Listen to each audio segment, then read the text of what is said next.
So, hello there, and welcome back to another Night of the Movies podcast. I'm Spy Knight, and in these podcasts, I like talking all things. I love talking all things, movies and TV, and whatever I want, whenever I want. And in today's podcast, I'm reviewing the new film starring Tom Hanks and Robin Wright and directed by Robert Zemeckis, which is here. So, let's get into it, shall we? Here, as I've already briefly said, is this new film starring Tom Hanks and Robin Wright, and it's directed by Robert Zemeckis. And that seems to be the big draw with this film, that the same people who made Forrest, Gump are back with this film. Like Tom Hanks and Robin Wright were the two stars of Forrest Gump, and that film was directed by Robert Zemeckis, and they are all reuniting with this film. And this film also stars Paul Bettany and Kelly Riley in big roles as well, amongst many other actors who pop up here and there in the film. And I was actually really looking forward to this film because the trailers looked great. The trailers looked really great in my opinion. And Robert Zemeckis, say what you will about him over the past 20 years, because if you look at it, he hasn't really made a great film in about 20 years now. Probably over 20 years when you think about it. Yeah, since Castaway, which I think was 2000.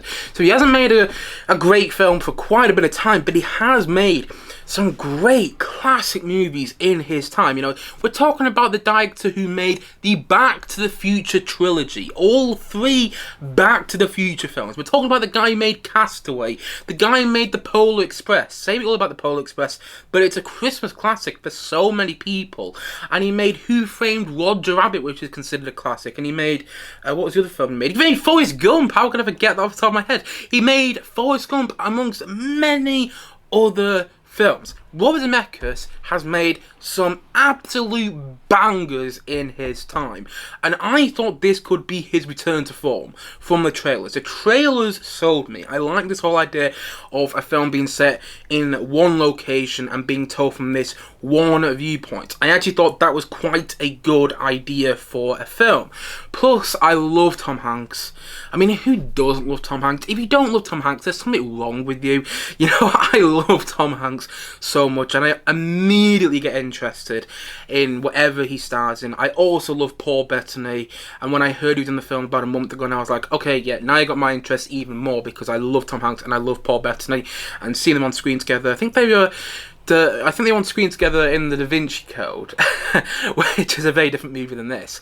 So yeah, I think this is their sort of reunion from the Da Vinci Code, if you will. They might have acted in something else, but I can't think off the top of my head. I don't think they have actually. But anyway, yeah, Tom Hanks, Paul Bettany, Kelly Riley I've enjoyed whatever he's popped up in, and same with Robin Wright. I thought this film had so much potential, and I went into it quite excited. I went into the cinema yesterday going to watch this film with a spring in my step. And the Google plot synopsis for this film goes as follows. Multiple generations of couples and families inhabit the same home over the course of a century. And that's pretty much all you need to know about this film before seeing it. And like I said before, I went into this film wanting to love it so badly. You know, I thought it could be something special. But the thing is, somehow, and I don't get how, but somehow the people behind this movie, the people who made this movie, messed it up so badly. I mean, this film is one huge misfire. It's got missed opportunity after missed opportunity in it. You keep thinking the film's going to lead somewhere, but it doesn't go anywhere. And it's like, what were they thinking when they came down to writing and directing this film? What was Robert Zemeckis thinking? Because I don't understand what this film was trying to accomplish. I understand the point the film was making, the point that, oh, look at all this like life and death that happens in this one house over this course of all these hundreds and maybe even thousands of years. You know, I got the point that the film was making because Tom Hanks' character keeps saying throughout the film, whew, time flies. I mean, I can't do an American accent to save my life, but Tom Hanks' character keeps saying throughout the film, time flies. So I understood the point of the film. but I didn't understand the point of the film at the same time, because it was overtly emotionally manipulative. And every film you watch in some way, the chances are it's going to be emotionally manipulative. You know what I mean? Every film is trying to make you feel something. But this film felt like it was doing it too hard. It felt like it was trying too hard to make you feel something. Like, you see characters get ill in the film. You see bad things happen to certain characters. So you see some characters die in this film. But it didn't feel earned. None of the emotional stuff in this film felt earned, because the emotional stuff goes by way too quickly. You know, much like this review today, the film felt rushed. The film was going by at such a brisk pace, and I don't mind when some films are really quick. I don't mind when some films are quick and they manage to accomplish so much at the same time. Like Hot Fuzz, and this is a bit of a weird comparison, but Hot Fuzz, one of my all-time favourite movies, is a fast film, but it manages to accomplish so much, and it's paced perfectly in my opinion. But then you look at this film and it's about an hour and 44 minutes and it flies by, and not in a good way. You know, you keep getting all these emotional scenes, these scenes which are meant to be emotional, should I say, but the thing is, they're not emotional because they go by so quickly. Like, something will happen, like a character might die, or a character might get ill, or you might get this scene between Tom Hanks and Robin Wright's characters where they're arguing, and you're meant to feel something, but you don't, because the scene's over in about 30 seconds. You're like, what? Why are you moving so quickly? Why can't we just live in the scene? I don't mind if certain scenes move quickly. I like when a film moves at a brisk pace, usually, but I also like when a film just lets you live in the moment, let you live there with the characters. But funnily enough, for a film like this, you'd think it would be able to do that really well, but it doesn't. You don't feel like you're there with the characters. You feel like you're watching this all from afar. You feel like you're the neighbour next door, and not in a good way, because it's a very strange film to watch, because there's a lot of de-aging technology used in this film to either make Tom Hanks and Robin Wright's characters, well, not just their characters, but all the characters surrounding them, and those characters in particular, those actors in particular, Tom Hanks and Robin Wright. There's a lot of de-aging technology used to either make them look younger or to make them look older. And the thing is, it's uncanny to watch, and that doesn't sit right with me. The aging technology, for the most part, doesn't sit right with me. I do think there's some exceptions. I think it worked in the latest Indiana Jones film. I mean, for the most part, it was clearly de-aging technology used in the opening sequence of the last Indiana Jones film, but I didn't mind it because there's only a sequence in that film that lasted for, about 20 minutes at the most? Probably not even that when you think about it, probably more about 15 minutes. And I don't mind it in certain things when it's used very briefly, but when it's used for a full-length feature film, the aging technology it just makes me feel wrong.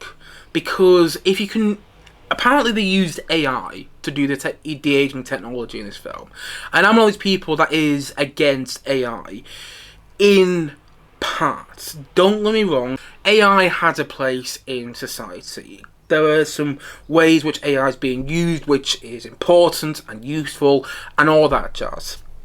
But when AI is being used for this, it makes me think, how long then are we going to get to the point where we don't even need Tom Hanks and Robin Wright on a set for their faces to be AI? You know what I mean? How long is it going to take for them just to be completely AI in a film? And that doesn't sit right with me. I like having physical actors in a movie, and the way they used AI in this film and the way they're probably going to use it in years to come, it doesn't fill me with hope. And I didn't like the de-aging technology. I think it works for like a sequence in a movie at a push, but when you keep using de-aging technology for an hour and 45 minutes, which is about the length of this movie, it does start to wear off, and you do start to think, yeah, can you just get away from this? You know, why does there have to be de-aging technology? Why can't we just cast different actors to be in these roles? Why could we not cast someone else to play a younger Tom Hanks? Because, listen, I love Tom Hanks. Tom Hanks has been in my growing up movie memory, if you will, for as long as I can remember. I love Tom Hanks. But when you see when you're meant to see a young version of Tom Hanks' character in this film, the problem is he sounds like old Tom Hanks. So you have this young Tom Hanks, this young version of Tom Hanks, this Tom Hanks is meant to play this young character in the film, but he doesn't sound young. And the thing is, if you watch an old Tom Hanks film, like, say, Big, if you watch Big, or if you watch The Burbs, which is very underrated in my opinion, by the way, I love The Burbs. If you watch either of those films, Tom Hanks is young in those movies, and he sounds different than he does now. If you watch Tom Hanks in a film nowadays, and I'm not saying, he's got any worse as an actor, I don't think that at all. In fact, kind of the opposite. I think he's actually got better as an actor as he's gone on. But the thing is, if you watch Tom Hanks in a film now, he sounds different than when he did when he was younger. You know what I'm saying? And the thing is, I was watching this young version of Tom Hanks' character in the film. I was like, you don't sound like young Tom Hanks, or you sound like you're about 60, 70 years old, and that's not working in your favour. And Paul Bettany, I love Paul Bettany. I love him. But I did not like his performance in this film. He does this terrible American accent, and I'm not American, so maybe I'm wrong here. Maybe he does a great American accent, but the thing is, I've seen Paul Bettany in other movies in the past when he'd done American accents. He did an American accent in A Beautiful Mind, if I remember correctly, and his American accent in that film was really great. He's done American accents in lots of films in the past, and he's done great American accents at that. American accents which have actually made me believe he is American, even though he's a British actor. But in this film, it's like, I'm American, and this is what I'm sounding like. I'm like, what is this American accent? I didn't believe he was American one bit in the film. I think the best performance in the film is Kelly Riley. She's really good in the film. I'm not even going to say she's great, but I believe there is this, sort of 50s housewife who's in a struggling marriage. I believed her in the role. And Robin Wright isn't bad either, but she's not as good as she should be because she's not given that great material to work with. And the weird thing is, right, you would think that this film was all about Tom Hanks and Robin Wright. You think it was all about their love story spanning over all these years, because that's what the trailers make you think the film is about. The film is literally saying in the trailers, look, it's a reunion of Forrest Gump. You got the director of Forrest Gump with the two main stars of Forrest Gump. It's a Forrest Gump reunion. But the thing is, it's not really... They are an important part of the film. They're one of the main narratives in the movie. The storyline with Tom Hanks and Robin Wright is one of the main narratives you follow in the film. But there's also 5 other, if I count correctly, there's also 5 other narratives that you follow in the film that don't go anywhere. There's this narrative surrounding a Native American. There's this narrative surrounding the end of the Civil War and Ben Franklin's brother, if I remember correctly. There's this narrative surrounding... I still can't believe I'm about to say this next one. There's this narrative surrounding the guy who creates the recliner chair, if I've got that correct. There's this narrative surrounding this very ambitious pilot that you follow in the film, and then there's this narrative which seems to be taking place after the Tom Hanks narrative about this black American family and the troubles that they're facing in this neighbourhood. I mean, that's what I understood from the storylines in this film, but I kept thinking that these 6 main narratives that you follow in the film, the one with Tom Hanks and Robin Wright, the one about the Native American, the one about the end of the American Civil War, the one about the guy who creates a recliner chair, the one about the guy, this very ambitious pilot, and the one about this black American family. I kept thinking that all these 6 main narratives were going to actually somehow connect with each other in this conclusion that feels satisfying.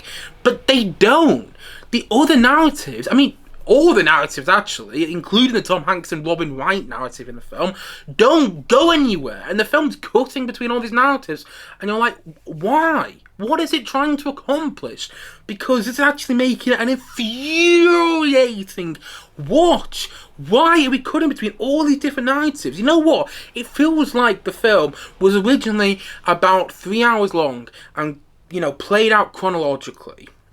But then they tested it in front of audience, and I don't know if this is what happens. By the way, I don't know if this is what happened. I'm just, I'm theorising here about what might have happened behind the scenes with this movie. But it feels like this film was originally about 3 hours long, took place chronologically, and they tested it to audiences, and audiences went, oh, it's too long, it needs to be faster, how about if we put the storylines together? What about if he intercut between each storyline? And that's what they did. It feels like the filmmakers behind this movie, it feels like Robert Zemeckis, who directed this film, went back into the edit room and decided to jumble up the entire film, because the film's cut in between all these 6 storylines, and again, you think it's going to go somewhere, but it doesn't. It felt like just before they processed the final cut for this movie, someone pressed on the keyboard, jumble, and mixed up the entire film, because it doesn't make any sense. It's a huge mess. It doesn't go anywhere, and it has missed opportunity after missed opportunity after missed opportunity after missed opportunity. You keep thinking some of these side storylines surrounding Tom Hanks and Robin Wright's characters are going to go somewhere, but they don't. The film doesn't go anywhere, and it's one of those films that feels very American at the same time. Like, characters keep telling Tom Hanks' character in the film, "Oh, we really thought you were going to be someone," and I'm like, what is this? It's meant to be like some propaganda. I mean, this is awful. This film is terrible, and it's such a misfire, because with Robert Zemeckis directing, Tom Hanks and Robin Wright starring, alongside Paul Bettany and Kelly Riley, and plenty of other famous actors that pop up here and there throughout the film, this should be something special. This should be one of those, this should be a modern classic. But it's not, and it tries way too hard. The film is trying to explore all of these themes surrounding racism, the struggles of a marriage, how marriage is work, the struggles of maintaining a relationship, the struggles of raising kids, and the struggles of life and death and all that jazz. It's exploring all these themes. Okay, it's trying to explore all these themes. It doesn't do a good job, but okay, it's touching on all of these themes that I've just mentioned. And the thing is, the way it touches on all these themes and all these messages doesn't feel earned. There's this whole thing about racism in the film. I'm like, where's this coming from? Because it doesn't... It just feels like it's come out of nowhere. Where's all this stuff surrounding, how to make a marriage work? Why is this happening? I don't understand what this film is trying to say. I don't understand why it's trying to explore all these different ideas and themes. And again, it's trying to make you feel something, but I just felt revolted by it. I was like, oh God. I felt repulsed by it. That's what I was trying to say. I felt repulsed by this film. I didn't get what it was trying to do, and it was a very infuriating watch, because occasionally in this film you see glimmers of something that's actually good, that's actually a worthwhile watch, but then those glimmers just get overshadowed by this complete mess, and I mean mess with a capital M, of a film. It's terrible, and I feel so deflated saying that, because I never want to watch a terrible Tom Hanks film. The reality is I probably have seen a terrible Tom Hanks film before, but I've got it out of my memory, and now, because I watched this film yesterday, I've got a terrible Tom Hanks film in my memory. Oh, it's bad. It's so bad. There's something about it which, there's a lot of things about it which rub you up the wrong way. If I was going to talk about any positives, I think the musical score by Alan Silvestri isn't bad. I think it's a good musical score. Not his best, but I think it's good at sort of capturing the melancholic, trying to capture the melancholic feel of certain scenes in the film. I think it works quite well, and I could see, you have to admire what Robert Zemeckis is going for. Whether you like his films or not, I do not like this film, as you may have guessed already. I do not like this film, but you have to admire what Robert Zemeckis is going for, because he's always trying to push the boundary with his filmmaking, with technology and how to use technology. He's not always tried to, I take back what I just said, he's not always trying to push the boundary of his filmmaking, but he was trying to do something different, and you have to admire that. And I don't think this is a terribly directed film. I don't think it's a well-directed film with that, but I don't think it's a terribly directed film. So yeah, I kind of admire what Robert Zemeckis is going for, and there is something resembling a decent film in this. But that's not what you get at the end. That's not what you get with the end result. The end result leaves you feeling unsatisfied, perplexed, and really confused at how they messed this up so badly. Like, you had the ingredients in there, and sure, it's more easier to make a bad film than it is to make a good film. You know, it's almost impossible to make a good movie. But you have Robert Zemeckis, who is an experienced director, making this film. You have Tom Hanks and Robin Wright in leading roles. You have Kelly Reilly and Paul Bettany in supporting roles. You've got a great cast in there. You had all the ingredients, you know, for this to be a special, modern-day classic.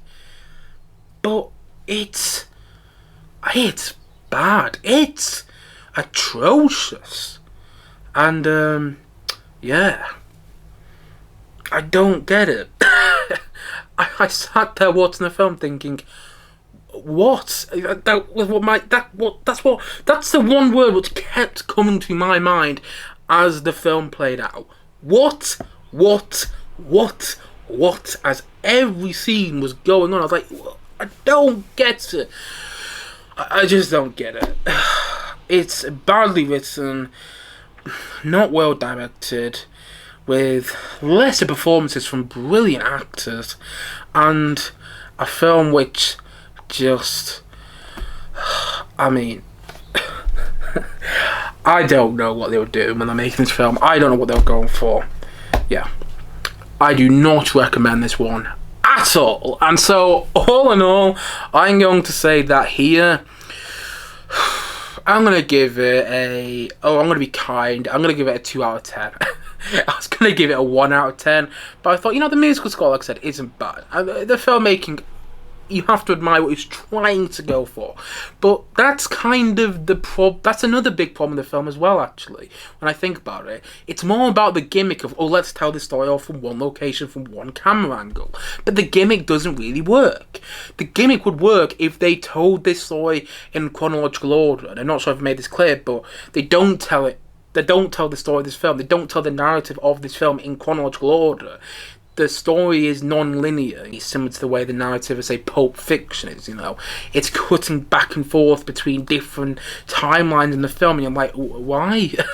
What's the purpose of a non-linear narrative with this film? Sometimes you get non-linear narratives which do amount to something. Like, I didn't love it, but Strange Darling, which came out last year, that had a non-linear narrative, and it was done that way to almost trick the viewer, you know? But in this film, the non-linear narrative adds nothing to the film apart from confusion. It makes your audience confused. I was sat there like, what is the purpose of this non-linear narrative?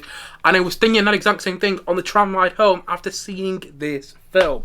It's so bad. And one last thing, people are going to watch this film within the next couple of years when it comes on a streaming service, and they're going to say, the critics were wrong about this movie and people were too hard on it. And my response to that is, no, we're not being too hard on it, because this film, again, should be so much better than it actually is. But considering everybody involved, you would think that this is going to be a masterpiece. But it is painstakingly bad. I strongly dislike this film, and you know what? I'm done talking about it, because I am losing the will to live the more I record this review today. So that's what I'm going to say once more in today's podcast, that here is a 2 out of 10 from me.